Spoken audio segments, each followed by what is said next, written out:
പിമ്പിപ്പോയവരെ കർത്താവ് മുമ്പിൽ കൊണ്ടുവരും. യാക്കോബ് പറയുന്നു, നിങ്ങൾ ഒരുവന് ജ്ഞാനം കുറവാണെങ്കിൽ ആരോട് ചോദിക്കണം? ഔദാര്യമായി അവനെ ഭത്സിക്കാതെ ഔദാര്യമായി കൊടുക്കുന്ന ദൈവത്തോട് ചോദിക്കണം.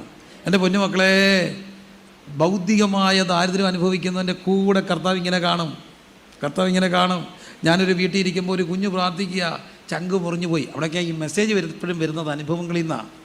നമ്മൾ കിട്ടുന്ന അനുഭവങ്ങൾ നമ്മൾ തപ്പുമ്പോൾ നമുക്കതിനോട് ദൂത് കിട്ടും. ഒരു കൊച്ചു കുഞ്ഞ് സീരിയസ് ആയിട്ട് പ്രാർത്ഥിക്കുന്നു. ഞാൻ അവിടെ കുടുംബ പ്രാർത്ഥന ഇങ്ങനെ ഇരിക്കുകയാണ്, അവിടെ പ്രാർത്ഥന കേട്ടോണ്ട്. അപ്പോൾ അവിടുത്തെ കൊച്ചു കുഞ്ഞ് മുട്ട ഇന്നുകൊണ്ട് പ്രാർത്ഥിക്കുന്നു, യേശുപ്പച്ചാ ഞാനിന്ന് സ്കൂളിൽ പോയി അപ്പച്ചാ ആ ടീച്ചർ ഏണ്ടെല്ലാം പഠിപ്പിച്ചപ്പച്ചാ എനിക്കൊന്നും മനസ്സിലായില്ല എൻ്റെ അപ്പച്ചാ, എനിക്ക് മനസ്സിലായില്ലെന്ന് അവർക്ക് മനസ്സിലായില്ല അപ്പച്ചാ, ആ ടീച്ചർ എന്നെ തല്ലിയപ്പച്ചാ, എനിക്ക് നൊന്തപ്പച്ചാ. ഒരു കാര്യം ഞാൻ അപ്പച്ചോട് പറഞ്ഞേക്കാം, ഒന്നീ ബുദ്ധി കയറണം, അല്ല ആ ടീച്ചറെ പറഞ്ഞു വിടണം.